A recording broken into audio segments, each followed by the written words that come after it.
లేదా పండుగ పండుగ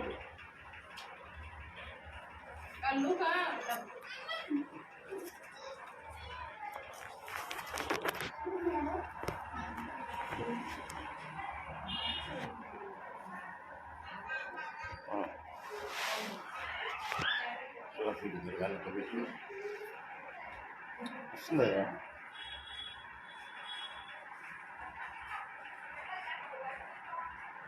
బయలు కలాయి పడుతుంది. గ్రంథ వాగ్దనములన్నీ నావి ప్రాతియాధ్యయము వరుస వచనము తానదీయ గ్రంథ వాగ్దనములన్నీ నావి. దేవుని వాక్యం నుండి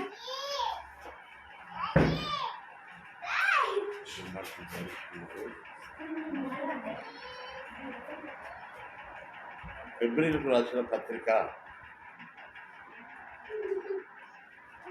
ఫిబ్రవరికి రాసిన పత్రిక 11వ అధ్యాయము 35వ వచనం. స్త్రీలు మృతులైన తమ వారిని పునరుత్థానం వల్ల మళ్ళా పొందిరి. కొందరైతే మరి శ్రేష్టమైన పునరుత్థానము పొందగోరి విడుదల పొందనొల్లక యాతన పెట్టబడింది. వాళ్ళందరికీ చదువుతున్నాం. ఫిబ్రవరి 11:35. స్త్రీలు మృతులైన తమ వారిని పునరుత్థానం వల్ల మళ్ళా పొందిరి. కొందరైతే మరి శ్రేష్టమైన పునరుత్థానం పొందగోరి విడుదల పొందక యాతన పెట్టబడింది. ప్రార్థన చేసుకున్నాం. ప్రభువానికి ఎంత వందనాలు. నీ ఘనమైన నావున ఇంతవరకు నీ సన్నిధిలో మేము పాటలతో మిమ్మల్ని ఆరాధించగలిగేటువంటి ఘనత మాకు అనుగ్రహించినావు. అబ్రహాం, ఇస్సాకు, యాకోబుల దేవా, తరతరములకు మా దేవుడు అయిన స్తోత్రం తండ్రి. ఈ ఆదివారం ఈ ఉదయకాలమున మేము కొద్దిమందిగా ఇక్కడ కూడి ఆరాధించగలిగేటువంటి ఘనత మీరు మాకు అనుగ్రహించినారు. ప్రభావ మరి మా జీవితంలో అనేక రకమైన పరిస్థితులు, నిరుత్సాహములు, అధైర్యములు, నూదనలు ప్రభావ ఒకటి తర్వాత ఒకటి మాకు సంభవించినప్పటికీ మమ్మల్ని విడవక ఎడబాయక ఆదుకుంటూ సహాయం చేస్తూ బలపరుస్తూ వచ్చిన జనాలు బట్టి నీకు ఎంతో వందనాలు. ప్రభావ నీ సన్నిధిలో మరి పర్యావరణం మేము వస్తున్నాం తండ్రి.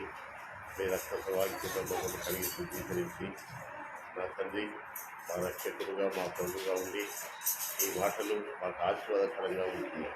మా జీవిత యాత్రలో నీ మాటల వల్ల మేము బలము, శక్తి, ఆదరణ పొంది ప్రభావ ఇంకా ఆత్మీయంగా ముందుకు సాగేదానికి ఈ ఆత్మ సహాయకంగా నుంచి ఆ యొక్క దాసులైన నాకు మాకు ఈ మాటలు ఆశీర్వాదకరంగా అనుగ్రహించి మా భవిష్యత్తు దినాల కొరకు, ముందుల దినాల కొరకై ఎంతో ఆ శక్తి బలం పొందిన ఆత్మ సహాయం వరకు కృపను కోరుకొని పరిశుద్ధ నామమున చూసి ప్రార్థన చేసుకుంటున్నాం.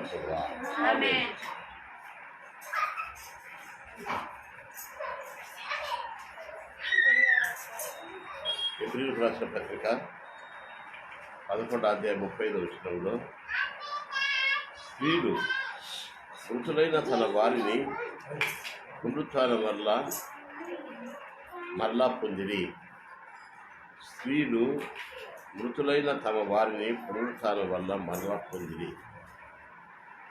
ఈ మాటలు ఈ ఎబ్రీ పత్రికలో మనకు రాయబడుతున్నాయి. అలాగా ఈ ఎబ్రీలకు రాసిన పత్రికలో ఈ 11వ అధ్యాయంలో ఉన్నటువంటి సత్యములు ఏమిటంటే కనుక విశ్వాస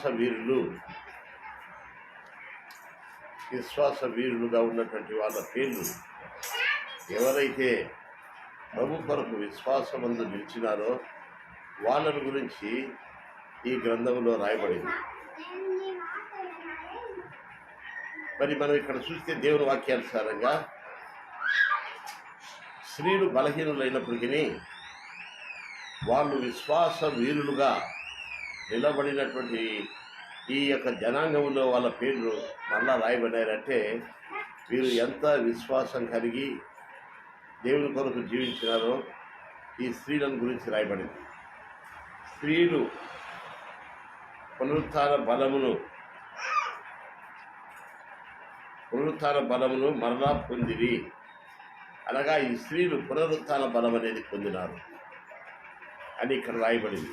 విశ్వాసం ద్వారా ఆ పునరుత్థాన శక్తి వాళ్ళ కుటుంబాల్లో, వాళ్ళ జీవితంలో ఈ పునరుత్థాన శక్తి అనేది పొందినారు. పునరుత్థాన శక్తి అనగా ఏమిటంటే కనుక తన ఇంటిలో, తన కుటుంబాల్లో, తన జీవితంలో చనిపోయినా మళ్ళా బ్రతుకుతామనేటువంటి యొక్క నిరీక్షణ, అటువంటి పునరుత్థానం కలిగించేటువంటి శక్తి ఈ యొక్క స్త్రీలు వాళ్ళు ఆ శక్తి పొందినారని ఈ మాటలు ఎబ్రీలకు రాసిన పత్రిక 11వ అధ్యాయంలో 35వ వచనంలో రాయబడింది. అనగా కొన్ని యుగాల క్రితమున స్త్రీలు అయినటువంటి వాళ్ళు మన వాక్యానుసారంగా చూసే స్త్రీ బలహీనమైన ఘటన, ఊరికే ఆధారపడిపోతుంది, మైమరుస్తుంది, నిరుత్సాహపడుతుంది. అయితే పురుషులైతే కొంతమంది ధైర్యంగా నిలబడి ఎబ్రీలకు రాసిన పత్రిక 11వ అధ్యాయంలో ఈ లిస్టులో ఉన్నటువంటి వాళ్ళందరూ కూడా విశ్వాస వీరులు అనే వాళ్ళ గురించి రాయబడింది. విశ్వాస వీరులు అయినటువంటి దాంట్లో ఈ స్త్రీలను గురించి రాయబడింది కదా. వీళ్ళు ఎంత విశ్వాసవంతు వీరులో, వీళ్ళు ఎంత పునరుత్థాన శక్తి పొంది తన ఇంటిలో చనిపోయినటువంటి వారిని మళ్ళా బతికించుకున్నారో, ఎంత విశ్వాసం ద్వారా పునరుత్థాన శక్తిని పొందినారో ఎబ్రీలకు రాసిన పత్రిక 11వ అధ్యాయము 35వ వచనాన్ని ఇద్దరు జ్ఞాపకం చేసుకుంటే ఆ యొక్క స్త్రీల జీవితము, వాళ్ళ విశ్వాసాన్ని, వాళ్ళ కుటుంబాలు మరణించినటువంటి వాళ్ళను మళ్ళా విశ్వాసం ద్వారా పునరుత్థాన శక్తితో చనిపోయిన వారిని మళ్ళా లేపబడి వాళ్ళు చూసి వారు కూడా ఆ పునరుత్థాన బలం పొందేదానికి జీవించినటువంటి స్త్రీలు. ఇటువంటి స్త్రీల గురించి ఎబ్రీల్ పత్రికలో రాయబడింది. మరి ఇటువంటి స్త్రీలలో ఇద్దరు స్త్రీలను మనం జ్ఞాపకం చేసుకుంటే 1వ రాజులు 4వ అధ్యాయంలో చూస్తే మరి ఇక్కడ ఒక స్త్రీని గురించి మనం జ్ఞాపకం చేసుకుంటే చూడండి, అక్కడ రాయబడింది 1వ రాజులు 4వ అధ్యాయంలో చూస్తే ఇక్కడ సునియోమురాలు అనేటువంటి ఒక స్త్రీని గురించి మనం చూస్తున్నాం. 1వ రాజులు 4వ అధ్యాయంలో సునియోమురాలు అనేటువంటి స్త్రీ మరి ఏ విధానంగా ఆమె దేవుని యొక్క పునరుత్థాన శక్తి పొంది మరి ఆమెను గురించి రాయబడిందో 1వ రాజులు 4వ అధ్యాయంలో చూస్తే ఆమెను గురించి రాయబడింది. 1వ రాజులు 4వ అధ్యాయంలో ఏమని ఆమెను గురించి జ్ఞాపకం చేయబడుతున్నదంటే మరి ఆమె సునియోమురాలుగా జీవించినప్పుడు మరి ఆమె జీవితంలో, ఆమె కుటుంబంలో మరి జరిగినటువంటి ఆశ్చర్యమైన కార్యాల గురించి ఇక్కడ మనం వినగలుగుతున్నాం. మరి 1వ రాజులు 4వ అధ్యాయంలో చూస్తే సునియోమురాలు అనేటువంటి ఒక స్త్రీ ఆ పట్టణంలో నివసిస్తూ ఉండేది. 2వ రాజులు 4వ అధ్యాయంలో 2వ రాజులు 4వ అధ్యాయంలో చూస్తే ఆ యొక్క సునియోమురాలు అనేటువంటి ఆమె మరి ఎటువంటి విధానంగా ఆమె జీవించి పునరుత్థాన శక్తిని పొందిందో ఆమె గురించి ఇక్కడ రాయబడినట్టు మనం చూస్తున్నాం. 2వ రాజులు 4వ అధ్యాయంలో చూస్తే చూడండి ఏం రాయబడిందో. 4వ అధ్యాయం 8వ వచనంలో చూస్తే అక్కడ ఆమె గురించి చక్కగా వర్ణించబడింది. 4వ అధ్యాయం 8వ వచనం.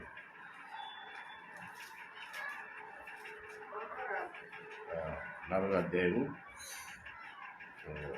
8వ వచనం చదవండి ఆ మాట. 4వ అధ్యాయం 8వ వచనంలో ఒక దినమందు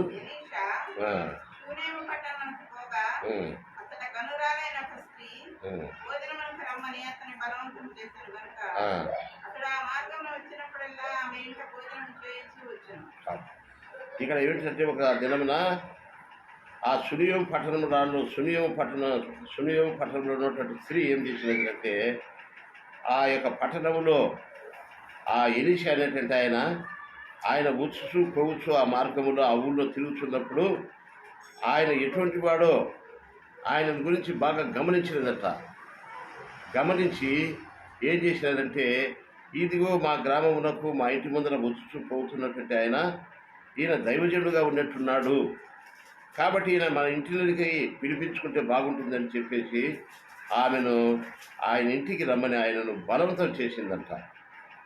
భోజనంకు రమ్మని అతన్ని బలవంతం చేసిన కనుక అతడు ఆ మార్గమున వచ్చున్నప్పుడల్లా పోవునప్పుడు ఆమె ఇంట్లో భోజనం తీసుకొచ్చాను. ఆ మార్గాన పోతున్నప్పుడు ఆయనను గమనించి ఈయన దైవజనుడు ఉన్నట్టున్నాడు కదా అని చెప్పి ఆయనను ఇంట్లో చేర్చుకునేదంట. పాత నిబంధన కాలంలోనే ఆయన దైవజనుడా కాదా అని చెప్పి గమనించి ఆమె ఇంట్లో చేర్చుకున్నాడు. ఈ దినాల్లో మనం చూస్తే కనుక ఏమిటంటే కనుక మనం ఎవరైనా దైవభక్తి కలిగి ఉంటే కనుక ఎవరైనా దేవుని భక్తులే కాదని మనం వాళ్ళను చేర్చుకుంటాం. అయితే దానివల్ల మనకు పరిపూర్ణమైన శక్తి పొందలేము. ఎందుకంటే 2 తిమోతి 5వ అధ్యాయము 3వ అధ్యాయము 5వ వచనంలో ఉంటుంది, పైకి భక్తి గల వారుగా ఉంటారు కానీ దాని శక్తిని వాళ్ళలో ఆశ్రయించరు. పైకి భక్తిగా ఉన్నటువంటి దైవజనులు ఎంతోమంది ఉన్నారు, పైకి భక్తి కలిగినటువంటి విశ్వాసులు ఎంతోమంది ఉన్నారు. అయితే వాళ్ళలో శక్తి లేదు, దైవశక్తి లేదు. ఇప్పుడు ఏమైందంటే ఆ యొక్క ఎలీషా మార్గంలో పోవునప్పుడు వచ్చినప్పుడు ఆ పట్టణంలో ఆ ఇంటి ముందర వెళ్తున్నప్పుడు బాగా గమనించింది ఆయన నడక, ఆయన వస్త్రములు, ఆయన ప్రవర్తన, ఆయనలో ఉన్నటువంటి భక్తి, ఆయన దైవజనుడా కాదా, ఆయన కోరికలు ఉన్నాయా లేదా, మరి ఆయన నిజంగా దైవజనుడు అంటే ఏరియా దగ్గర తరబీదు పొంది ఆయన చేతుల మీద నీళ్లు పోసి శక్తి కలిగినటువంటి వాడు ఒక ఆయన ఎలీషా ఉన్నాడంట, ఆయనను మన ఇంటిలో చేర్చుకుంటే మంచిది అని అనుకున్నాడు. ఎందుకంటే ఈ యొక్క ఎలీషాలో దేవుని శక్తి ఉంది అని ఆమె గుర్తించింది. ఏం చేసిందంటే ఎందుకు చేర్చుకునేది ఆయనను ఆ సునియము పట్టణములో ఈ దినాల్లో మనకు ఎటువంటి పరిస్థితులు ఉన్నాయో, ఈ కరోనా, ఈ తెగుళ్ళు, ఈ కరువులు, ఈ బాధలు, ఈ పరిస్థితులన్నీ మనకు ఎట్లా జరుగుతున్నాయో ఆ పట్టణంలో కూడా పెద్ద హైదరాబాద్ అంత పట్టణం, మద్రాసు అంత పట్టణంలో ఆమె గమనించి ఆమె ఏం చేసిందంటే మా ఇంట్లో ఒక దైవజనుడు కనుక ఉంటే మనకు వచ్చేటువంటి తెగుళ్ళు అపాయాల నుంచి కాపాడి మనకు ఆదరణ కలుగుతుంది కదా, శక్తి బలం పొందుతామని చెప్పి ఆ దైవజనుడిని ఇంటిలోకి పిలిపించుకునేదట. పిలిపించుకొని ఆమె భర్తతో ఏం చెప్పిందట, కావున మన ఇంటికి ఉన్నటువంటి పెరుగుతో చెప్పింది 4వ అధ్యాయము 9వ వచనంలో. కాగా ఆమె తమ తెలివిని చూసి మన ఎద్దకు ఉంచుతూ పోతున్నవాడు భక్తి గల దైవజనుడిని ఎరుగుదును. కావున మనము అతనికి ఒక గోడ మీద ఒక చిన్న గది కట్టించి అందులో ఆయనకు మంచము పీట అమర్చుదామని చెప్పాను. ఏం చేసిందంటే కనుక ఆయన వచ్చి పోతున్నటువంటి వాడుగా ఉంటున్నాడు, మన ఇంటిలో ఒక చిన్న గది కట్టి ఆ మంచము ఆయన విశ్రాంతి తీసుకునేదానికి, ఆ బలిపీఠం అనగా ఆ బలిపీఠం దగ్గర ఆరాధించేదానికి, మరి ప్రార్థించేదానికి, ఆ పరిశుద్ధమైన బల్లాలో పాటించేదానికి మోషే ధర్మశాస్త్ర ప్రకారంగా ఆ యొక్క దైవజనులకు అటువంటి పద్ధతులు ఉన్నాయంట. ఆయనను మన ఇంట్లో చేర్చుకుందామంటే ఆ యొక్క స్త్రీ సాధారణమైనటువంటి ఆమె అయినప్పటికీ భర్తను సత్యంలో నడిపించింది. పురుషుడు తూనీకరించలే. ఆమె ఎటువంటి భయభక్తులు కలిగిన స్త్రీ చూడండి. వెంటనే ఆమె చెప్పినట్టు ఆ ఇంటిలో ఆ దైవజనునికి ఒక మంచము, మరి అక్కడ చూస్తే కనుక ఆయన ఇంట్లో గదిలో ఆరాధించడము, బహుబలలో పాల్పొందడము, ఆ గదిలో అక్కడ ఆయన అక్కడ ఉండగలిగి దేవుడు అనేకమైన కార్యాలు ఆ ఇంటిలో చేస్తూ ఉంటున్నాడు. అందులో ముఖ్యమైన ఒక కారణం ఏంటంటే ఒక దినమున సునీయం పట్టణస్థురాలు పొలంలో మరి ఎంతో పని చేస్తూ ఆ పొలంలో పంటలు సమకూర్చుకున్న సమయంలో ఆ కుమారుడు ఆమె కూడా ఆ పొలం దగ్గరికి పోయినప్పుడు ఆమె కుమారుడు అకస్మాత్తుగా ఏమైపోయినారంటే ఆ పిల్లవాడు ఆ పొలంలో నా తల పోయినని ఆయన వెంటనే చనిపోయేదానికి ప్రయత్నం చూసారా ఏం జరిగింది. జరగానే ఆమె కుమారుడు చనిపోయానని చెప్పేసినప్పుడు ఆమె వెంటనే అక్కడ 4వ అధ్యాయం 32వ వచనంలో ఎలీషా ఇంట చూసి మరణమైనటువంటి తన మంచం మీద తన కుమారుడైనటువంటి ఆయనను మంచం మీద పెట్టి ప్రార్థన చేసినాడు. ఆమె చెప్పింది ఆ పొలం నుంచి వెంటనే ఎలీషా దగ్గరికి వచ్చి, అయ్యా నా కుమారుడు ఒక్కడే కుమారుడు, ఆ పొలంలో పంట కూర్చుకునేటప్పుడు నా కుమారుడు వచ్చి చనిపోయినాడు అని ఆమె వెంటనే వచ్చి ఆ దైవజనునికి చెప్పగానే ఆయన మంచం మీదకి ఆయన పండుకున్న మంచం మీదకి తీసుకొని వచ్చి పండబెట్టి ఆయన ప్రార్థన చేయగానే ఏం జరిగిందంటే ఆ పిల్లవాడికి ఇక్కడ 35 చూస్తున్నాం. ప్రార్థన చేయగానే మరి ఆ బిడ్డ తన్ను కాచుకొని వారి నోటి మీద నోరు పెట్టి ఆయన ప్రార్థన చేయగానే ఆయన బిడ్డ పొడుగున ఆయన పండుకోనగానే ఆ ఎట్టగలిగి ఆ పిల్లవాడు వెంటనే లేచి కళ్ళు తెచ్చి కూర్చొని మాట్లాడసాగింది. ఎంత అద్భుతమైనటువంటి శక్తి చూడండి. ఆ కుటుంబంలో ఆ పిల్లవాడు కళ్ళు తెరిచి తుమ్మి వెంటనే లేచి కూర్చొని మాట్లాడసాగినాడు. అనగా ఎందుకు ఆమె సునియమురాలు ఈ కార్యం చేసిందంటే ముందుగానే గమనించి మన ఇంటిలో మన బిడ్డలకు కానీ నా భర్తకు కానీ ఒక ప్రమాదం రావచ్చు. ప్రమాదం వచ్చినప్పుడు ఒక శక్తి కలిగినటువంటి దైవజనుడు మన ఇంట్లో ఉంటే మనకు వచ్చిన బాధల నుంచి తొలగిస్తాడని ఆ దినములలో ఆమె ఆ యొక్క ఎలీషాను గురించి తెలుసుకొని ఆమె ఇంట్లో చేర్చుకున్నాడు. ఆమె ఏమిటంటే కనుక గనురాలు, ధనం ఉంది, పెద్ద భవనం ఉంది, సిరి సంపదలు ఉన్నాయి. అయితే ఏమిటంటే కనుక ఆమె కుటుంబంలో పునరుత్థాన శక్తి అనేది, దైవశక్తి అనేది లేదు. దాని కొరకు ఆమె క్రయం చెల్లించి ఆమె ఇంట్లో చేర్చుకొని బల్ల పీఠము ఇంట్లో ఏర్పాటు చేసుకొని తన కుమారుడు చనిపోయిన తర్వాత ఆశ్చర్యకరంగా ఆయన బ్రతికించేటువంటి శక్తి ఆమెకు. కాబట్టి ధనం ఉండొచ్చు కానీ, ఆస్తి ఉండొచ్చు కానీ, ఈ లోకంలో మనకు సంపద ఉండొచ్చు కానీ, మనం అనుకోని రీతిగా ఎలాంటి పరిస్థితి ఉపద్రవము మన కుటుంబంలోనికి మన బిడ్డల మీదకి వస్తాయో దానికి ముందుగానే ముందు అంచనతోనే ఆ దైవశక్తిని ఆమె కొనేసుకున్నది. మనకు తెలుదు. ఒక ఇంటిలో ఒక పిల్లవాడు ఆమె ఆడుకుంటా అకస్మాత్తుగా పిల్లవాడు కరెంటు పట్టుకోపోయినట్టు. వెంటనే ఆ పిల్లవాడు చనిపోవాల్సి ఆశ్చర్యకరంగా ఆ సమయాలకు వెంటనే ఆ ఇంటిలోనికి ఒక దాసుడు వచ్చి వెంటనే అది తీసేయగానే ఆ ప్రాణం ఆ బిడ్డకు బతికించాడు. ఇటువంటి అపాయాలు మన జీవితంలో అంత్యదినాల్లో అపాయకరమైన పరిస్థితులు ఎన్నో రీతులుగా వస్తుంటాయి. ఉండి మనం పడిపోవచ్చు, ప్రాణాపాయాలు రావచ్చు, కరువులు రావచ్చు, బాంబులు పడవచ్చు, కరోనా లాంటి పరిస్థితులు రావచ్చు, ఉపద్రవాలు రావచ్చు, మరి అనేక వర్షములు, అధికమైన వేడి, ఎండాకాలము, వర్షాకాలములలో తెగుళ్ళు మనకు సంభవించినప్పుడు మనము ప్రాణం విడిచేటువంటి పరిస్థితులు వచ్చినప్పుడు మన గతి ఏమిటి అని ఆ సునియోగురాలు బాగా ఆలోచించి ఒక దైవ శక్తి కలిగినటువంటి ఆయనను ఆమె ఇంట్లోనికి కొనేసుకున్నారు. కాబట్టి ఈ దినాల్లో మనం ఎందుకు జ్ఞాపకం చేసుకుంటున్నామంటే మనం చెడ్డతనంలో ఉన్నాం. ఉండి మాట్లాడుతూ కూడా మనం ఏమైపోతామో తెలియదు. మనం మరణిస్తే ఎక్కడికి వెళ్తాం? ఆమె ఆలోచించింది, ఇంత సంపాదించినాం, ఇంత పొలం ఉంది, ఇంత ఆస్తి ఉంది, ఈ పట్టణంలో నన్ను గనురాలని చెప్తున్నాడు అందరూ. మనం చిన్న స్థానాలకే ఉద్యోగాలు చేస్తూ ఫలానావే, ఈయన మినిస్టరు, ఈయన ఎమ్మెల్యే, ఈయన టీచరు, ఈయన సూపరింటెండెంట్, ఎల్డీసీ, పోలీస్ ఆఫీసర్ అంటేనే మనం ఉబ్బిపోతుంటారు. గనురాలంటే ఆ పట్టణంలో అంత ఘనత కదా, అంత ఘనమైన వాళ్ళు ఎవరు లేరు. గనురాలని అందరినీ అన్నారు. సాధారణమైన ఫ్యామిలీ అంటారు, లేకపోతే బాగుంటే గనులు అంటారు. ఆ గనురాలు ఏం చేసిందంటే ఆమెకు ప్రాధాన్యత ఏం గమనించిందంటే, నేను కానీ నా భర్త కానీ నా కుటుంబంలో కానీ నాకు అకస్మాత్తుగా మరణం వస్తే నేను ఎక్కడికి వెళ్తానని ఆ పాత నిబంధన కాలంలో ఆ యొక్క ఎలీషా ద్వారా పంపబడిన ఒక దైవజనుడు ఉన్నాడు, ఆయన నా ఇంట్లో చేర్చుకుంటే మంచిదని చెప్పి చేర్చుకోగలిగింది. ఈ మాటలు భక్సింగ్ గారు చెప్పేవాడు. ఈ అంత్య దినాల్లో ఎవరైనా సరే ప్రార్థన చేస్తే చాలు, నాకు రోగాలు పోతాయి, స్వస్థస్ఫోటాలు జరుగుతాయి, నాకు ఈ కలుగుతాయి, మరి లేకపోతే ఉద్యోగం లేకపోతే ఉద్యోగాలు వస్తాయి, లేకపోతే కనుక దయాలు చూపిస్తారు, నాకు స్వస్థత కలుగుతుందని భూ సంబంధించినటువంటి దైవజనులు తాత్కాలికమైనటువంటి లోక సంబంధించినటువంటి శక్తిని గురించి ఆమె ఆలోచించలే.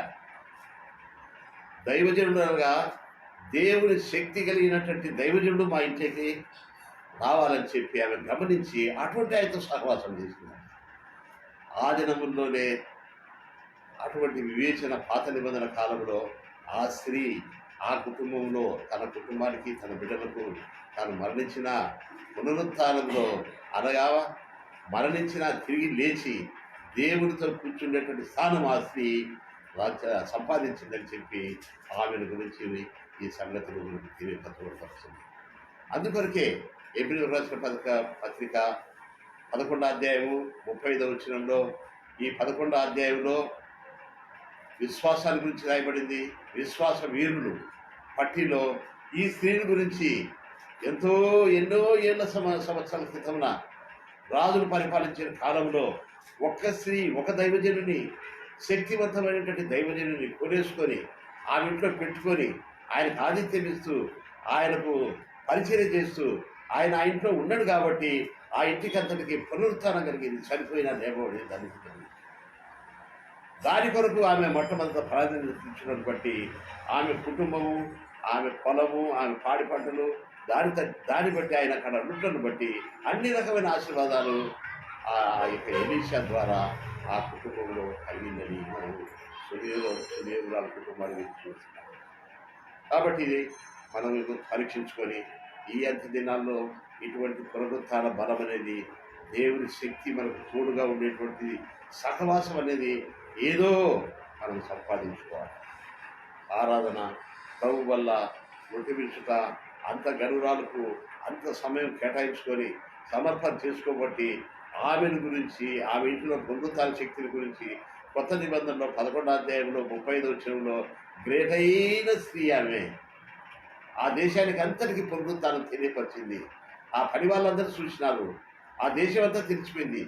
ఆ సునియమురాలైనటువంటి గర్వాల ఇంట్లో చనిపోయిన కొడుకు బతికినట్ట మనం ఆ ఇంటికి వెళ్ళి ఆ ఎలీషా దేవుని ఎలీషాను మనం పిలిపించుకుందామని దైవజనుడు భక్సింగ్ గారు కదా ప్రపంచం అంతా వ్యాపించబడినట్టు శక్తి గల దైవజనులను మనం సంపాదించుకొని వారితో మనకు సహవాసం కలిగి ఉండాలి. మేము ఆరాధనలో పాట పాడినాము, మా ప్రభు యేసు నీవే మా సర్వము, మాకెప్పుడు నీతోనే స్నేహము. ఈమె ఎటువంటి వారితో సహవాసం చేసిందనంటే, ఎలీషా అనేటువంటి దైవజనుడు ఏలియా దగ్గర ఆకాశము వర్షము కురవకుంటే కురిపించి మరి ఆయన చేసినటువంటి ఆశ్చర్యకరమైనటువంటి ఏలియా దగ్గర ఈయన పోయి తరిమితి పొంది శక్తి గల దైవజనుడుగా ఉండి అటువంటి సహవాసంలో ఈ సునియోగురాలు పట్టబడి. తర్వాత ఇంకొక స్త్రీ గురించి పరిశుద్ధ గ్రంథాల్లో ఎక్కువ రాయరు, కానీ ఈమె గురించి ఆ ఎబ్రి పత్రికలో రాయబడింది. ఇంకొక స్త్రీ గురించి కూడా మనం చూస్తాము. చూడండి, యోహాను సువార్త 11వ అధ్యాయం చూస్తే అక్కడ ఏం రాయబడింది అంటే, లూకా సువార్త 18:8లో ఒక మాట చదువుకున్నాం ఇంకొక స్త్రీ గురించి. లూకా సువార్త 18వ అధ్యాయము 8వ వచనం చదువుకున్నాం. ఇంకొక స్త్రీ ఎటువంటి సహోదరిగా ఉంటుందో ఆమెను చూసి మనం నేర్చుకోవచ్చు. లూకా సువార్త 18:8 వచనం చూడండి. లూకా సువార్త 18వ అధ్యాయము 8వ వచనం చూస్తే అక్కడ ఏ రీతిగా రాయబడిందో మనం చూస్తున్నాం.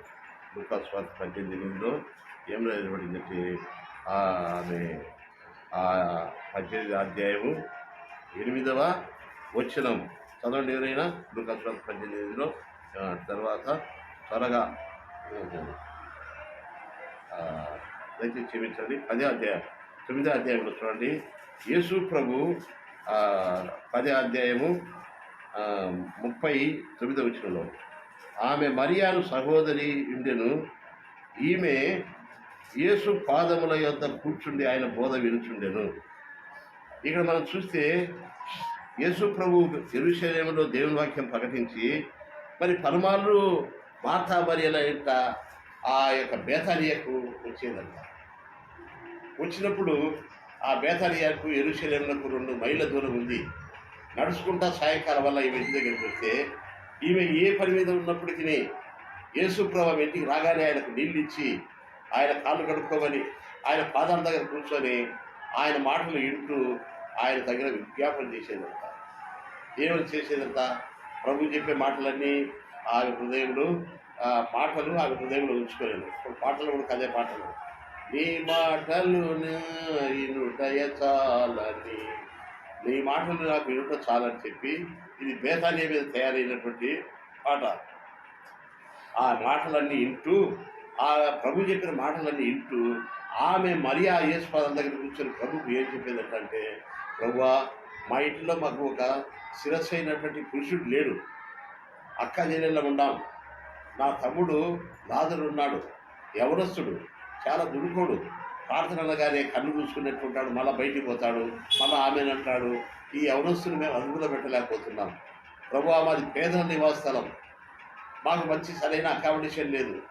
మా ఊరు పేదాని అనేటువంటి ఊరే కానీ పేదల నివాసం అంటే పేదలందరూ కట్టుకునేటువంటి ఇల్లు పేదల నివాస స్థలం అంటే ఎట్లుండొచ్చు? పేదల నివాస స్థలం అంటే ఇప్పుడు గవర్నమెంట్ వాళ్ళు 2000 ఇక్కడ గవర్నమెంట్ పేదలకు అని ఇల్లు కట్టిస్తున్నారు. అటువంటి ఇంట్లో మేము ఉన్నాం ప్రభువా. నా సమస్య అంతా నీకు తెలుసు. మేమిద్దరం అక్క జిల్లాలకు మాకు భర్త లేడు. నా తమ్ముడు యమునచ్చుడు, ఆయన మేము అదుపులో పెట్టలేకపోతున్నాం. ఆయనకు ఉద్యోగం లేదు, ఆయన సమయానికి వచ్చి కూర్చోడు, ప్రార్థనలో వినడు.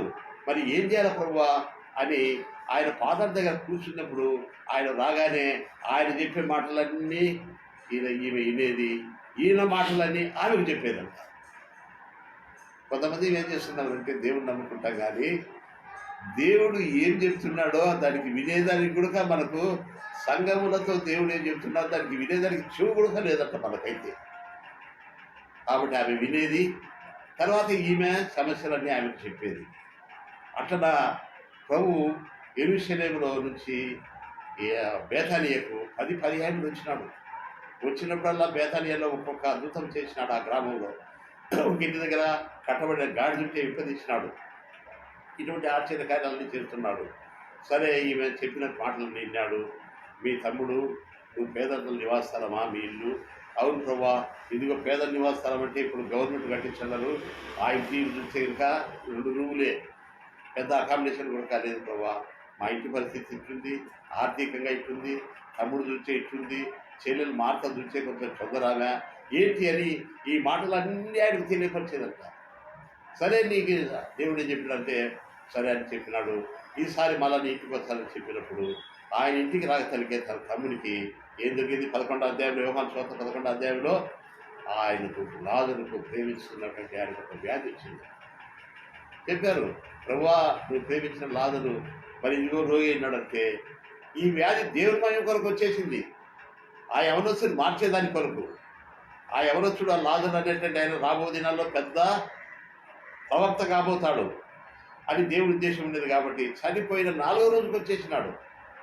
యోహాను సువార్త 11వ అధ్యాయం 40వ వచనంలో భూస్థాపన జరిగిన తర్వాత వస్తే ఏడుస్తా మరియా, ప్రభువా ఇప్పుడు కాకపోయినా పునరుత్థాన దినమైనా నా సహోదరుని లేపుతావు. మార్త కమెంటింగ్ చేసింది, అసలు మేము పిలిచినప్పుడు మా ఇంటికి వచ్చితే మా అన్న లేచేవాడు కదా అంటే మరియా ఉత్తమైంది కోరుకుంటుంది అని చెప్పి పునరుత్థాన దినం కాదు ఇప్పుడే లేపుతామని 11వ అధ్యాయం 40 కల్లా సామా దగ్గరికి పోయి రాజును బయటికి రమ్మంటానే పేద వస్త్రంతో వచ్చినాడు. ఆశ్చర్యమైన సంగతి. తర్వాత చనిపోయిన తర్వాత ఆయన ఆ యూదులందరూ చూసి ఆశ్చర్యపడిపోయినారు. ముందైతే కనుక ఈయన దేవుడు అన్నాడు, ఈయన కుటుంబంలో ఈయనకు ఎందుకు సాగు వచ్చింది, ఈయనకు ఎందుకు గుండెలు జబ్బు వచ్చింది, ఈయనకు ఎందుకు కిడ్నీ జబ్బు వచ్చింది, ఈయనకి ఎటువంటి కార్యాలు ఎందుకు జరుగుతున్నాయి, ఈయన దేవుడేడి అని యూదులు విమర్శించినారు. ఆయన చనిపోయి లేచిన తర్వాత 30 వరకు చూసినాం. ఆయన ఇంట్లో జరిగిన ఘనకార్యాలు యూదులందరూ చూసి ఆశ్చర్యపడిపోయినారు. అయ్యో, చనిపోయిన లాజరును బతికించాడు, మేము ఆ దేవుని నమ్ముకుంటాం, మేము ఆ దేవుని నమ్ముకుంటామని యూదులందరూ కూడా ఆ దేవుని నమ్ముకునేదానికి వాళ్ళ ఇంట్లో చేస్తామన్నారు. 12వ అధ్యాయం 12వ అధ్యాయంలో ఆయన లాజరు ఇంటికి మళ్ళా చనిపోయిన తర్వాత ఆయన లాజరుని బయటికి లేపినాడు. లేపిన తర్వాత వాళ్ళ ఇంటి దగ్గర ఒక కూటమి ఏర్పాటు చేసినాడు 12వ అధ్యాయంలో. కాబట్టి 7 ముద్దుల నుండి లేపిన తర్వాత ఆ లాజరు ఉన్న పస్కా పండుగ 6 దినాల ముందు వచ్చి అక్కడ వారు ఆయనకు విందు చేసింది. మార్త ఉపచారం చేశారు. అక్కడ యేసు ప్రభు అక్కడికి వచ్చి వాళ్ళ ఇంట్లో ఆ యొక్క కూటమి జరిపినప్పుడు అక్కడ ఏం జరుగుతున్నదంటే 6 దినములు ముందుగా వచ్చాను. 6 దినాలు ముందుగా వస్తే యేసు ప్రభు శిష్యులు 6 దినాలు ముందుగా వచ్చి వాళ్ళ ఇంట్లో దిగితే అక్కడ వాళ్ళకు భోజనం ఎక్కడా, వాళ్ళకు బియ్యం ఎక్కడా, మనలాగా ఏమైనా అప్పు చేసినారా, లేకపోతే కూరగాయలు కావాలా, ఏదే పదార్థాలు కావాలి, ఇటువంటివన్నీ చాలా అనుకూలమైనది ఉంటుంది. ఆయన అక్కడికి వచ్చి 6 దినాలు ఎందుకు చేస్తుంటే దేవుడు ఆ ఇంట్లో ఉన్నాడు కాబట్టి లేని ఉండేటట్టు చేసి ఎవరు తీసుకొచ్చినారో ఎట్లా పంపించినారో యేసు ప్రభు శిష్యులు 12 మంది, ఇంకా ఎంతమంది యూదులు వచ్చినారో 6 దినములు ఆయన యేసు ప్రభు మాత మరి ఇంట్లో భోజనం చేసినాడు. రెండవదిగా ఆ ఇల్లు అత్తర్వాసనగా చేసినాడు. మూడవదిగా లాజరు ఆయన బల్ల మీద కూర్చున్నాడు. చనిపోయినాడు ఆయన బల్ల మీద కూర్చున్నాడంటే ఆయన కూడా భోజనం చేస్తున్నాడు లాజరుతో కూర్చొని. ఆ ఇంట్లో పునరుత్థాన శక్తి ఉంది. ఆ ఇల్లు అత్తర్వాసనగా మార్చబడినాడు. ఆ ఇల్లు విందుశాలగా మార్చబడింది. ఈ స్త్రీ మొట్టమొదట ఆయనను పునరుత్థానం కొరకే ఆశించింది. కానీ అంటే ఏమిటి కొరకు ఆశించింది? ఎందుకొరకు ఆమె ఇంట్లో చేర్చుకున్నది?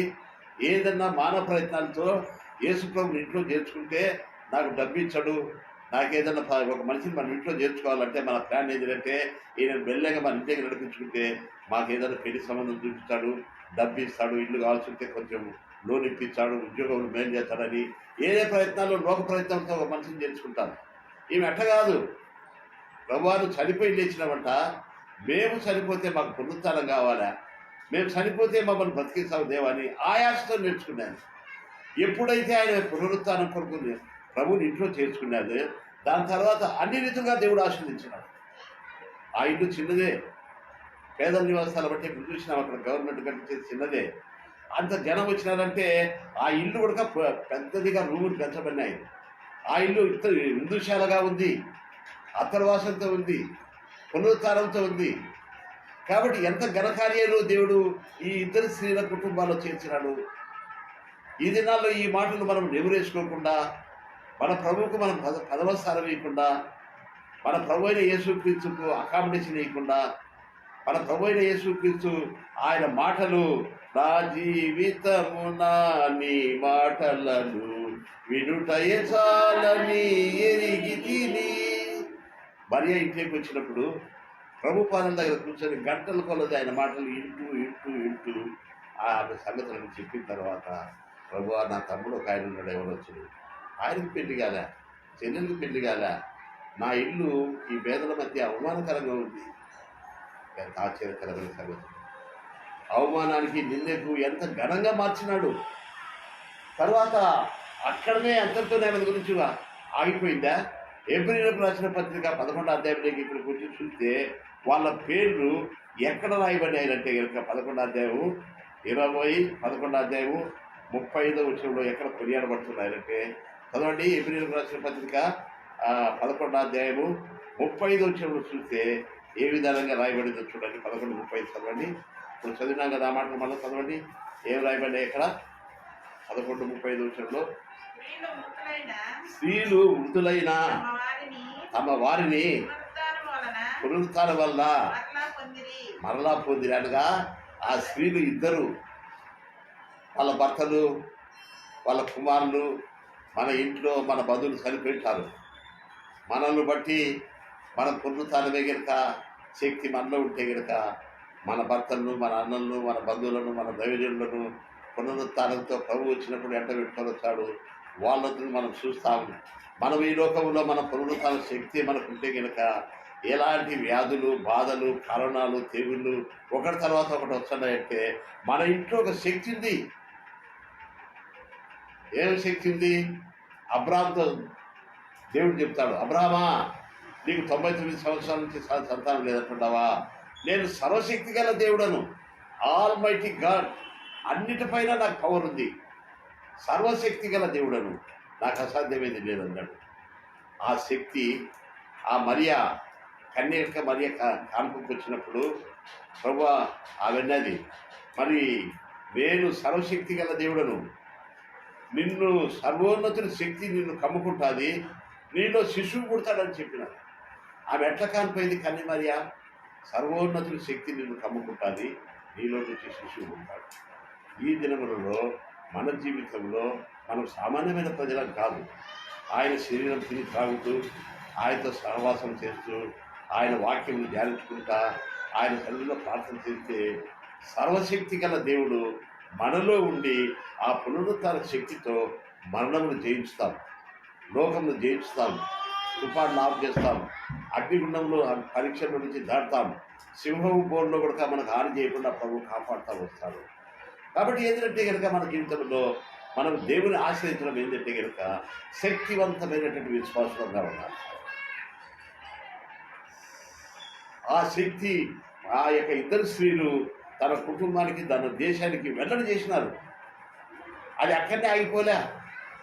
ఆ శక్తిని గురించి, ఓ సైన్యవీరులారా, మీ లిస్టులో ఇద్దరు స్త్రీలు, ఎవరు ఆ ఇద్దరు స్త్రీలు? ఇదిగో ఫలానా పేరు సునియమురాలు, మరియా. ఈ ఇద్దరు స్త్రీలు మరి పాత నిబంధన కాలంలోనే వాళ్ళు పునరుత్థాన శక్తి సంపాదించుకొని వాళ్ళ ఇంటిలో ఉండి ఆమె కుమారుని చనిపోయినటువంటి ఆయన మళ్ళా ఆ సునియమురాలు బతికించుకున్నది. అక్కడ చూస్తే మార్తా మరియల పేదల నివాసాలమే వాళ్ళ ఇల్లు హిందూశాలగా మార్చినాను. ఆ ఇంటికి ఎంతోమంది వచ్చంటే చూడండి, చిన్న గదులు పెద్దగా చేసినా తినేవాళ్ళు తింటున్నారు, పోయేవాళ్ళు పోతున్నారు. ఆ ఇంటికి పోయినటువంటి వాళ్ళందరూ ఎట్లున్నదంటే అత్తర వాసనగా ఉంది, సువాసన, దైవికమైన వాసన. ఆ ఇంట్లో పునరుత్థాన శక్తి ఉంది. ఇంతకన్నా గొప్ప స్థానంగా లోకంలో ఎక్కడుంది? మనం అనుకుంటాం భూస్వామ్యంగా, నేను ఆ స్థానంలో ఉంటే బాగుండు, ఈ స్థానంలో ఉంటే బాగుండు, ఆ ఉద్యోగం ఉంటే బాగుండు, ఈ ప్రమోషన్ వచ్చి డిగ్రీలో పోయింటే. ఇవన్నీ కూడా అట్లుండని.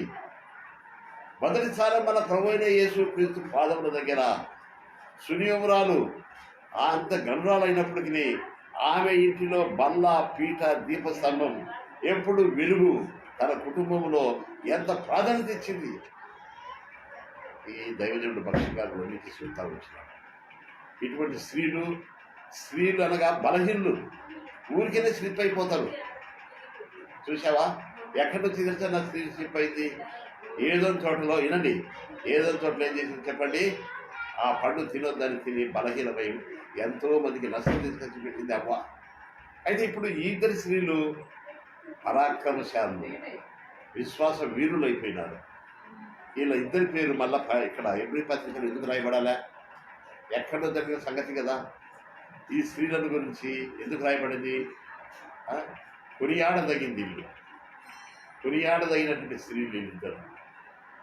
కాబట్టి ఈ దినాల్లో మన జీవితంలో కూడా ఆసక్తితోనే సర్వోన్నతుల శక్తి లూకా సువార్త 1:35 మేము దేవుని సేవలో ఉన్నప్పుడు, చాలా చిన్న వయసులో రక్తం లేనప్పుడు, కుట్టితనంగా ఉన్నప్పుడు, సంతానం పుట్టడం కష్టము, మరి ఎక్కడికి వెళ్ళాలో కార్పు అన్నప్పుడు లూకా సువార్త 1:35 భక్ష్యం గారి ఉత్తరంలో రాసేవాడు, సర్వోన్నత శక్తి నీ భార్య అయినటువంటి మాణిక్యమును కమ్ముకుంటుంది, శిశువు పుడతాడు అని చెప్పినాడు. ఆపరేషన్లా డాక్టర్లు చేయాలని పరిస్థితులు క్యాన్సర్ అయిపోయినా మరి ఆ శక్తి మనలో కూడా 100 భాగాలు కాకపోయినా 100 భాగాలు కాకపోయినా 100లో 10 భాగాలు ఆ శక్తి మన కుటుంబాల్లో, మన బిడ్డల్లో మనం అనుభవిస్తూ వచ్చున్నాం. ఇంకా సంపూర్ణమైనటువంటి శక్తి ఈ సునియమురాలు మార్తా మరియలు చేసినటువంటి వాళ్ళంగా ఉంటే గనక వాస్తవంగా నువ్వు పేదల నివాసాలంగా ఉన్నా కానీ నీ ఇంటిని రాజభవనంగా చేస్తాడు, విందుశాలగా చేస్తాడు, అత్తర్వాసనగా చేస్తాడు. ఆ లాజరు చనిపోయి లేచినప్పుడు యూదులు అవమానం చేసినారు. అందరూ ఆధ్యాయంలో చదవని మన ఆదివారం చెప్పిన ఆ యూదులందరూ అక్కడికి ప్రభువును లాజరును చూడని వచ్చినారట. ఈ కార్యము చాలా ఆశ్చర్యమైందని చెప్పి వాళ్ళంతా తలపోస్తున్నారట. ప్రభువును చూసినారు, లాజరును చూసినాము, ఎంత గొప్ప దేవుడు అని చెప్పినారు. కాబట్టి దేవుని బిడ్డలారా, పరిశుద్ధమైన వాళ్ళారా, మా శక్తి మా భక్తి కాదు ఇళ్ళలో జీవించుట ప్రభువా. మా శక్తి కాదు, మీ శక్తితో మా కుమారులను, మా బిడ్డలను, వాళ్ళ బలహీనతలు ఉన్నాయి. పుట్టినప్పుడు నుంచి బిడ్డల్లో జీర్ణశక్తి లేదు, బలహీనతలు ఉంటాయి, కాళ్ళు నడిచే శక్తి ఉండదు, ఊపిరితిత్తుల్లో బలహీనత ఉంటుంది, మైండ్లో బలహీనత ఉంటుంది, నరాలు బలహీనతలు ఉంటాయి. అవి ఆ శక్తి మరి ఏమిటంటే కనుక మనం లోక సంబంధించిన వైద్యుల దగ్గరికి వెళ్ళినా కానీ ఇంతవరకు అవుతాయి, కానీ ఆపరేషన్ చేయగలం, కానీ ఇది మిగతా శక్తి మా వల్ల లేదంటారు. ఆయన సర్వశక్తి గల దేవుడు. పుట్టి వాడిని ముట్టినాడు, కృష్ణుడిని ముట్టాడు, చనిపోయిన లాజరుని లేపినాడు. పక్షవాయు కలిగినటువంటి వారికి మాట సెలవిస్తే పక్షవాయు బాగా అయిపోయింది. ఇటువంటి శక్తిని లోకానికి మనం అభివేసుకుంటున్నాం. లోక సహవాసం ఏం చెప్పండి? లోకంలో ఉన్నటువంటి వాళ్ళతో గడపడం, మరి ఎవరి యేసుపాదం దగ్గర ఉండకుండా, సహవాసం చేయకుండా. కొంతమంది నాతో అంటారు, అన్నా నువ్వు చాలా విద్య లేని వాడు, దేవుని సేవలోకి వచ్చినావు, ఎట్లా నిన్ను కాపాడుతున్నాడు, ఎట్లా నీ బిడ్డలకు కొన్ని మాసాల నుంచి ఈ కరోనాలో కొన్ని రాబడులు లేదే, ఆర్థికంగా ఎట్లా గడుపుతున్నావు అంటే, ఆయన మహాత్యం గల దేవుడు. నా కొరకు కాకులను రేపు పొద్దున ఒక పాట పాడినా, ఇతని గడియలు ఇనప గడియలు పగలాగొట్టెదను. నా కుమారుడు చేతులకు చెప్పిన ఒక మొండే ఆమె రాజమ్మని ఇచ్చిన రూపాయి కూడా మూట కట్టేది. ఏం చెప్పిందంటే కరోనా వచ్చిందని గురించి ప్రార్థన చేస్తే ఆమె చెప్పింది, అన్నయ్య 2000 రూపాయలు ఇస్తున్నాను, నిన్ననే ఇదిగో అలాని నా కొరకు ప్రార్థన చేసినాను. చాలా నేను ఆశ్చర్యపడిపోయినా. ఆ రాజమ్మ అనేటువంటి ఆమె పోలీస్ భార్య చాలా పిసినారే, ఊరికి చెప్పింది ఏదో తెలిసి ప్రార్థన చేసి ఎట్లా ప్రేరేపించబడిందమ్మా నేను. ఇదిగో నేను ఒక నిబంధనను చేయుచున్నాను ఈ ప్రజలందరి ఎదుట, ఇత్తడి గడియలు ఇనప గడియలు పగలాగొట్టెదను. పిసినారుగా బీరంలో పగలు పెట్టుకున్న కూడా పగలు కొట్టి ఇదిగో అక్కడ పంపించు ఆయనకు అంటదట. బ్యాంకీని పగలు కొడతాడట పక్షి గారు చెప్పేవాడు. ఇటువంటి మహాత్య గల దేవుడు ఎట్లా చేసింది అనే చేసి నువ్వు తీసుకోదంటే పలానా నేను ఉంటావు కదా, నీ నెంబర్ నవ్వుతున్నాడు. ఒట్టిది కాదు నా పిచ్చోడా. ఇత్తడి గడియలు ఇనప గడియలను పగలా కొట్టేదను. అప్పుడు మళ్ళా ఆమె చెప్పిన, అమ్మ నువ్వు పోలీస్ ఆయన భార్య ఎవరు గెట్టామే ఎట్లమ్మా అంటే, అన్న దేవుడు మాట్లాడుతున్నాడు నా నిన్ననే ఎలా చేసినా కరెక్టేనా. ఇటువంటి ఆశ్చర్యకార్యాలు ఎన్ని చేసినాడు. ఎట్లా ఆ మరియ కుటుంబంలో ఎందుకు అంత ఉన్నతమైన స్థితిలోకి వచ్చింది? మన బిడ్డలు కొన్ని పర్యాలు బలహీనంగా ఉంటారు, మన నెలల్లో శక్తి తగ్గిపోతుంది, మన బ్రెయిన్ మారిపోతుంది, మన కరెంట్ శాఖలు కొడుతుంటాయి, మన కీళ్ళ నొప్పులతో పనిచేయలేని పరిస్థితులు వస్తాయి. అయితే ఏముంటుంది చెప్పండి? నేను సర్వశక్తి గల దేవుడు. ఎక్కడుంది మాట? ఆ శక్తి కంటిన్యూగా మార్తా మరియల్లో సునమీరాల్లో కొనసాగుతూ వచ్చింది. ఏది చెప్పండి? ఆదికాండం 17వ అధ్యాయంలో అబ్రాముతోనే దేవుడు ఈ మాటలు చెప్పినాడు. ఏమని చెప్పండి? 17వ ఆదికాండం 17వ అధ్యాయం. అబ్రాము 99 ఏళ్ళ వాడైనప్పుడు యెహోవా అతనికి ప్రత్యక్షమై, నేను సర్వశక్తి గల దేవుడు అన్న నా సన్నిధిలో నడుచు. సర్వశక్తి, సూర్యుని ఆఫ్ చేస్తా, సముద్రాన్ని పాయం చేస్తా, చనిపోయేదాన్ని బతికిస్తా, బతికినోడిని చంపుతా, నేను చచ్చిపోయేదాన్ని చేసేస్తా అప్పటికప్పుడే గర్విస్తుందా ఉంటే, సింహంలో ముగిస్తా. నేను సర్వశక్తి గల దేవుడు అన్న, ఆల్ మైటీ గాడ్.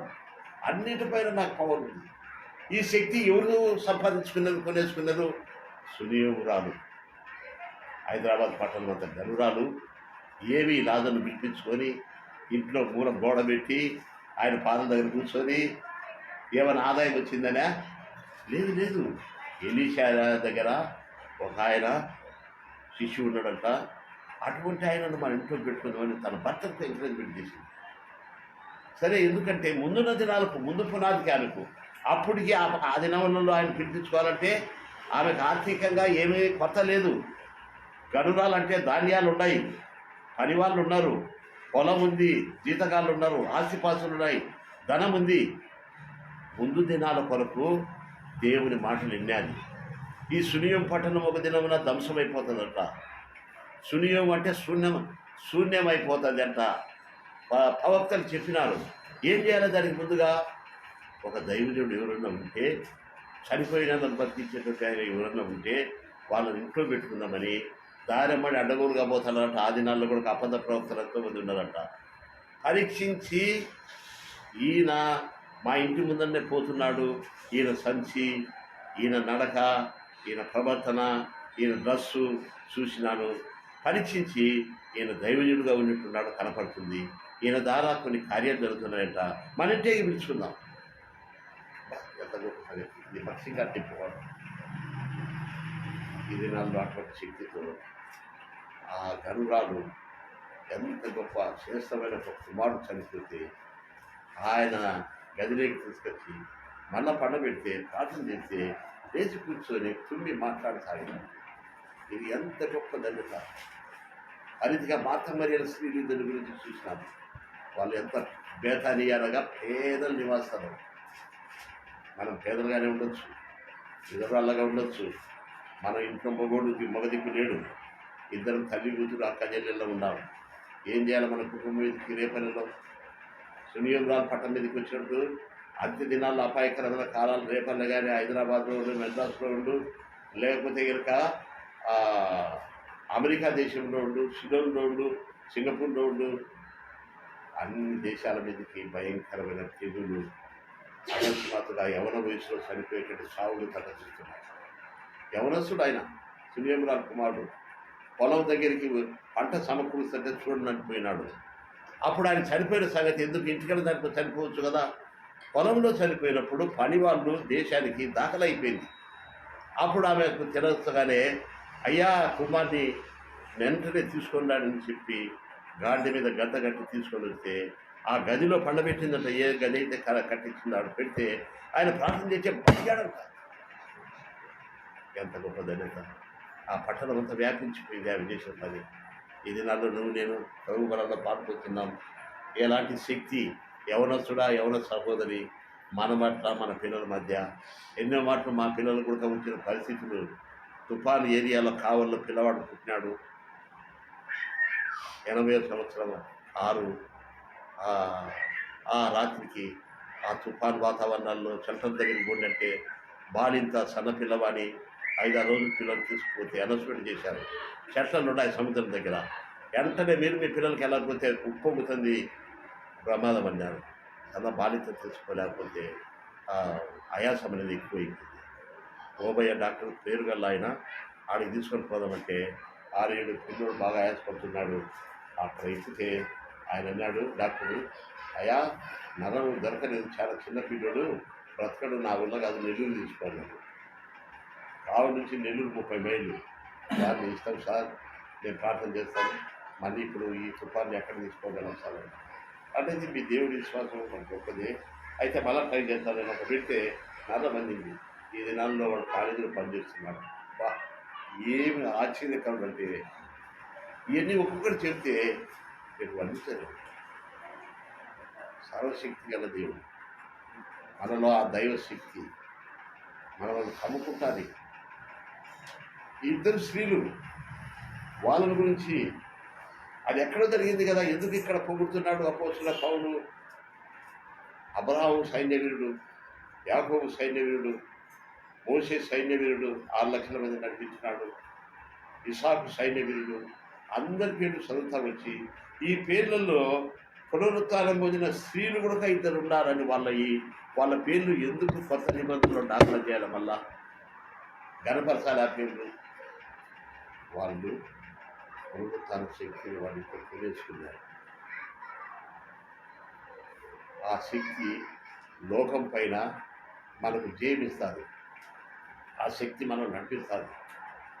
ఆ శక్తి మనల్ని ఏం చేసిందంటే మరణించినప్పుడు మన్నైపోయిన ఈ ఆత్మ పైకి ఆత్మకు చావు లేదు.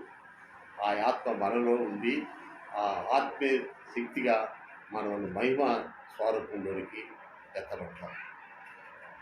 కాబట్టి సమయంలో మన జీవితంలో మనం పేదలమే, నాకు ఏ దిక్కు లేదు అని అనుకుంటుంటాం.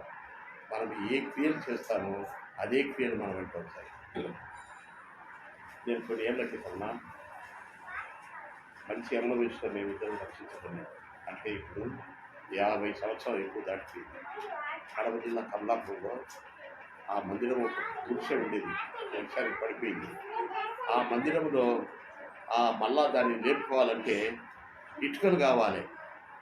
చాలా గ్రామస్తుల అందరం ఆ దైవసేవుడు చెప్పాడు, యోహానన్న అయ్యా ఈ గుడిసెను మళ్ళీ మనం ఇట్లా కట్టుకోవాలంటే కనుక కొన్ని ఇటుకలు ఉంటే మళ్ళీ తాటాకులు గుడిసె పైన లేపి మనం బాగా కట్టుకోవచ్చు అన్నారు.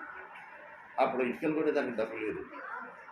అప్పుడు నేను అనుకున్నాను, మనము ఇటుకలు ఇక్కడ మందిరానికి ఒక ఆయన మందిరానికి వచ్చేటువంటి యాకోబయ్య ఊరికే ఇక్కడ మట్టింది ఆ ఇటుకలు అచ్చేస్తాడంట. అచ్చేసినట్టు ఆ అచ్చేసేదానికి మట్టి బొచ్చులతో తీసుకురావాలి. ఆ ఇటుకలు అచ్చేస్తాడు. ఒక 5,000 ఇటుక అయితే కనుక మంచి డాబా మాదిరి కట్టుకుంటాం అని మనం ప్రార్థన చేయండి అన్నప్పుడు నేను చెప్పిన మా వాళ్ళతో మన ఇద్దరము ఒక వారం రోజులు పగులు మనం పని చూసుకుందాం, సాయంకాలంలో ఆ ఇటుకలు అచ్చేసేదానికి పోదామని.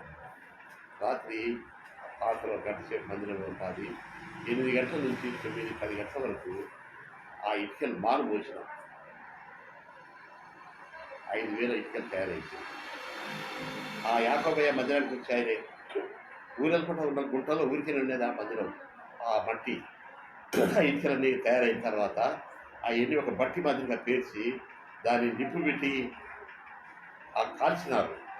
కాల్చిన తర్వాత ఆ బట్టి 5-6 దినాలు ఆ ఎవరన్నా రాత్రిలో దొంగలు తీసుకొని పోకుండా దాని కొరకు ఎవరైనా కాపల పడుకుంటే మంచిది, ఆ బట్టి దగ్గర మంచి గాలి కూడా ఉంటుందంటే మేము భార్యాభర్తలు ఇద్దరం పోయి రాత్రిలో ఆ బట్టి దగ్గర కాపల పడుకున్నాం.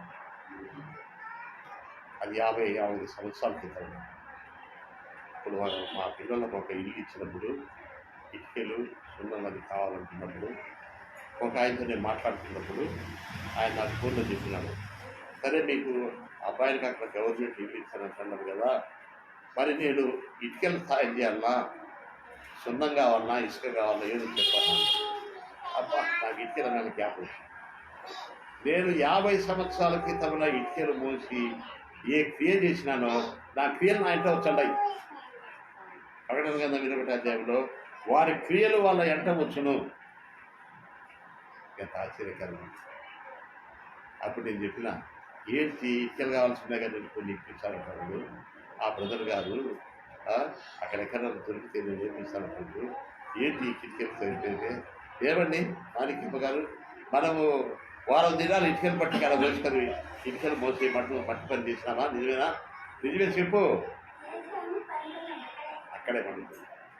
కాబట్టి దేవుడు ప్రకటనలో చెప్పినాడు, మన క్రియలు ఏ క్రియలు మనం చేస్తామో మన తర్వాత మన బిడ్డలకు కానీ మన భవిష్యత్తులో కానీ వారి క్రియలు వాళ్ళ ఎంట వచ్చును. ఎన్నో ఏళ్ళ క్రితం చేసేటువంటి క్రియలు ఇప్పుడు వాళ్ళు సునీయురాలు మాతామయ్యలు క్రియాపూర్వకమైనటువంటిది కార్యము ప్రభు కొరకు ఇంటి దగ్గర గోడ రూము కట్టించి ఆమె చేసిన క్రియ ఏంటంటే మాతామయ్యలు ఇంట్లో చేర్చుకొని ఆయనకు ఏదో ఆతిథ్యం ఇచ్చి ఆయనకు నీళ్లు ఆహారము పరిచర్య చేసినారు. పరిచర్య అనేటువంటి క్రియ ఎంత ఆశీర్వాదంలోనికి ఆయన కుటుంబాన్ని మాతామయ్యల కుటుంబం వచ్చిందో చూడండి. ఒక బ్రదర్ గారు కృష్ణారెడ్డి గారు వాళ్ళందరూ ఇస్రాయేల్ దేశం పోయినారు. అంటే 10,000-20,000 కడితే వారు రోజులు ఇస్రాయేల్ దేశం అంతా చూడొచ్చునంట. యెరూషలేము, బేతానియా, యేసు శిల వేసిన స్థలాలని ఆయన పోయి చూసి వచ్చినాడు. చూసి వచ్చిన తర్వాత యెరూషలేము చూసినాడు, గొల్గొతా శిల వేసింది చూసినాడు. అందులోన బేతానియా మార్తా మరియల ఇల్లు ఎంత దూరం ఉందో యెరూషలేముకి 2 మైళ్ళ దూరంగా దానికి పోయినాము. అక్కడ పోయి చూసినాం, ఆ కోట ఎక్కించుకొని వస్తే ఇప్పుడు అది పెద్ద బగలాగా మారిపోయిందన్న అని చూపించాడు. నాకు పేదలుగా ఆ కిచెన్ నాకు చూపించడం ఆశ్చర్యపోయింది. అప్పుడు ప్రభువు రాకముందు ఆ ఇంటికి ఎట్టుంటే చెప్పండి, చాలా పెరుగుతో ఉన్నటువంటి గుడిసెట. ఇప్పుడు అది మ్యూజియంలో పెట్టినట్టు ఆ ఇల్లు ఎంతమంది చెప్పండి, పెద్ద బంగళా. యాత్రికులు అందరూ అక్కడ ప్రభు చేరాల కల్లా దాన్ని ఒక బంగళాగా కట్టించారు. ముందేమో గుడిసే బేతానియా. అనగా వాళ్ళు చేసిన క్రియలు వాళ్ళ వెంట వచ్చేసినాయి. కాబట్టి దినాల్లో మన జీవితంలో ఆ మరియ చేసిన క్రియ ఏంటంటే, వీళ్ళు పేదలు కాబట్టి వెంటనే సునీయమురాలు వల్లే మంచి మంచము, పట్ట మంచము, టేకు మంచము, లేకపోతే బల్ల, దీపస్తంభము కొని అంత పెద్ద క్రియ చేయలేకపోయినారు. వీళ్ళు ఏం క్రియ చేసినారు? ఆయన పాదాల దగ్గర రాగానే ఆయన పరిచయం చేసినారు. ఆ క్రియ ఎంత ఆశీర్వాదం వచ్చిందో. మేము 50 సంవత్సరాల క్రితం ఏ క్రియ చేసినాం? అక్కడ మందిరం కట్టబడేటప్పుడు కొంతమంది ఉన్నోళ్ళు వాళ్ళ మెడలో ఉన్నటువంటి డిగ్రీస్లు, బంగారు వస్తువులు కూడా ఇచ్చినారు అనుకోండి ఆ మందిరంలో. అయితే మేము చేసిన క్రియ ఏంటంటే ఇటుకలు మోసినాం. దానికి ఫలితం మళ్ళా మాకు అయ్యే మా ఇంట్లో వచ్చాము. కాబట్టి సునీయమురాలు చేసిన క్రియ గొప్పది. మాతామరియలు పేదలు కాబట్టి వాళ్ళ క్రియ ఎటువంటి క్రియ చేశారు చూడండి.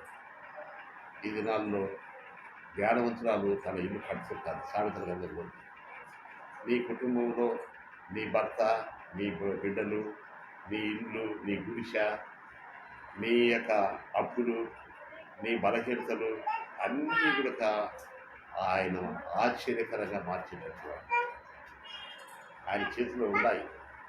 అయితే నువ్వు ఎలాంటి పరిచయం చేస్తున్నావు? మార్త వలె విస్తారమైన పనులు, మన కడుపు, మన బట్టలు, మన వ్యవహారాలు, సంభాషణలు, ఇతరమైనటువంటి టీవీలు వాతావరణాల్లో మనం మునిగిపోయి ప్రభువుకు తృప్తి కలిగించేటువంటి పరిచయం చేయలేకపోతున్నాం. ప్రభు పాదం దగ్గర కనిపించలేకపోతున్నాం. ప్రభువా, నా బిడ్డ ఇట్టుంది, నా కొడుకు ఇట్టున్నాడు, నా మనవడు ఇట్టున్నాడు, నా చెల్లెలు ఇట్టుంది, నా అన్న ఇట్టుంది అని చెప్పి మరియా తెలుసుకోవడం ఇంటికి రాగానే ఎంతసేపు అయినా పాదం దగ్గర కూర్చుంటున్నాడు. ఆయన మాటలు వింటున్నాడు. నా మాటలు ఈయనతో చాలని. అది మార్తా మరియల బేతానియాలో తయారు చేయబడినటువంటి పాటలు. కాబట్టి ఆరాధించేదా నిన్ను మంది పోయేదనేటువంటి పాట మేము పాడినప్పుడు మీరు రాలే.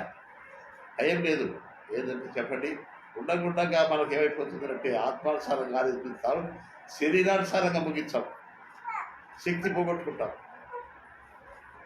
ఏ యొక్క పరిస్థితుల్లో ఇట్లా కరోనా వచ్చిందని అదని ఇదని విస్తారమైన పనుల్లో పడిపోయి. కాబట్టి మనం ఇప్పుడు ప్రభువులలో పాల్పొందక ముందు, ఆరాధించక ముందు ఈ ఇద్దరు స్త్రీలను ఎగ్జాంపుల్గా తీసుకున్నాం.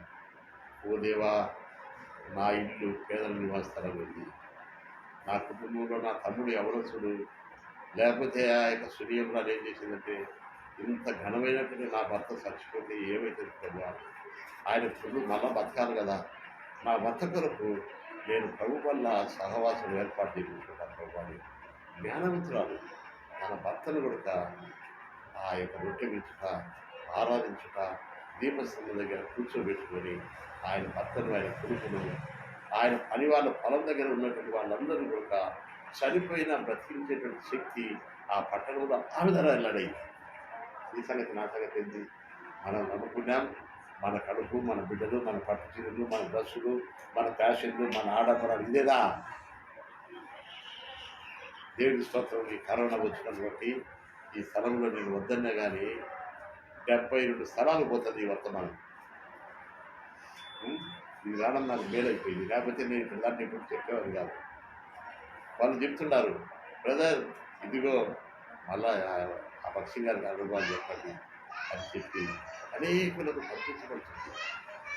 వారిని కరోనా పరిస్థితుల వల్ల నేను గూడబడిపోతానేమంటే దీనివల్ల కూడా ఎంతో నాకు ప్రయోజనకరంగా మారింది. కాబట్టి ఇదే కాలంలో మనం ఆరాధిస్తాము. మాతా మరియు చేసిన ఆరాధన ఇంత గొప్పదో చూడండి. ఇక్కడ 11 అక్కడ పేరు పెట్టుకొని చదువుకొని, నీ పేరు నా పేరు పెట్టుకొని చదువుకొని ఆ ఆరాధనను మనము అంతటితో ఆరాధన తెలియడానికి ప్రయత్నం చేస్తాం.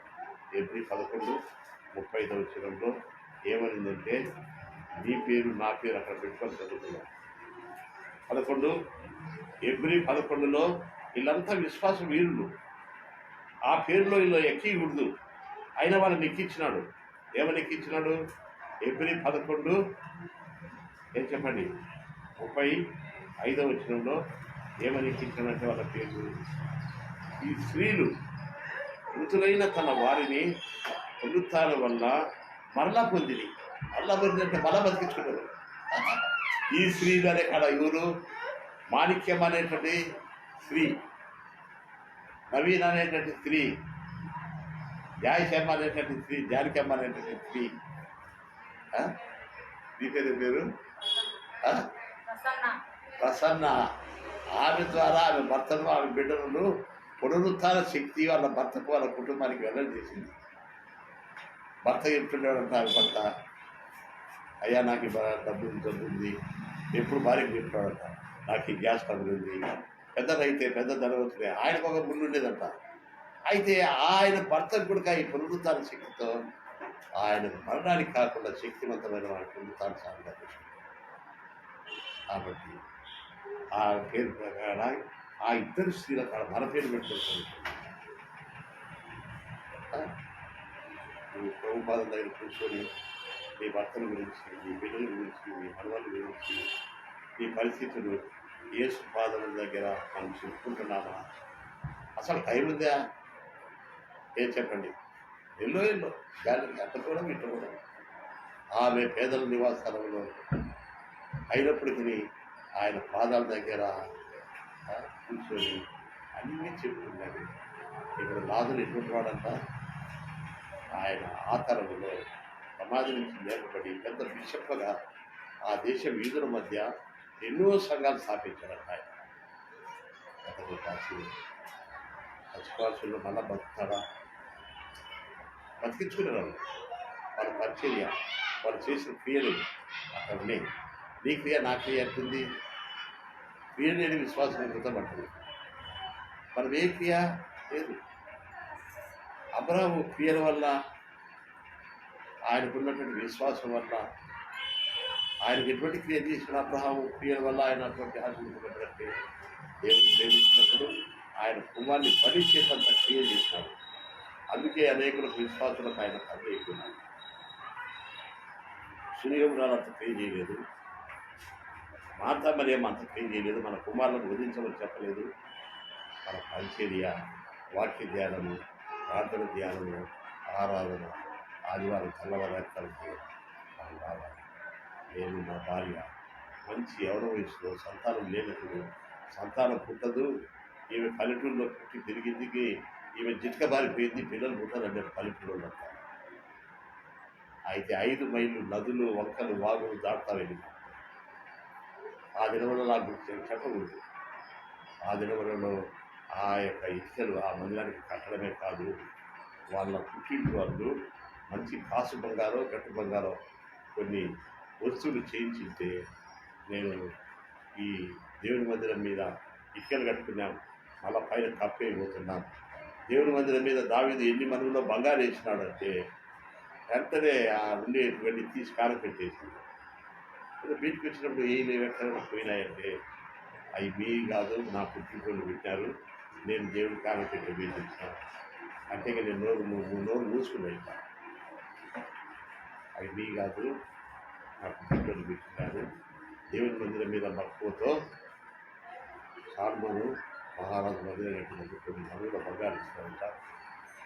కాబట్టి నాకు అన్న చెప్తుంటే కళ్ళకు నీళ్ళు వచ్చింది. ఈ దినాల్లో పెద్ద మందిరం అయిపోయింది, అది పెద్ద సంఘం అయిపోయింది. కమలాపురం మా ఊరికి 5 మైళ్ళ దూరంలో మండలం అది. నేను సమర్పిస్తున్నాను, కాన పెట్టేసినాను నేను ఆ దినాల్లో. కాబట్టి ఈ దినాల్లో మన పేరు ఎట్టుడే అసలు. కాబట్టి ఈ ఉదయకాలంలో మనం ఆరాధిస్తాం. ఏం పట్టుకుందాం చెప్పండి? ఆరాధించేదా నిన్ను మరి పొగిడదనేటువంటి పాట పాడినాన్ని రాలేదని, అది మార్తా మరియల కుటుంబం నుంచి వచ్చిన ఆరాధన పాట. ఆరాధించదా నిన్ను మది పొగదేదా, నిరతము నిన్ను స్తుతించెదను.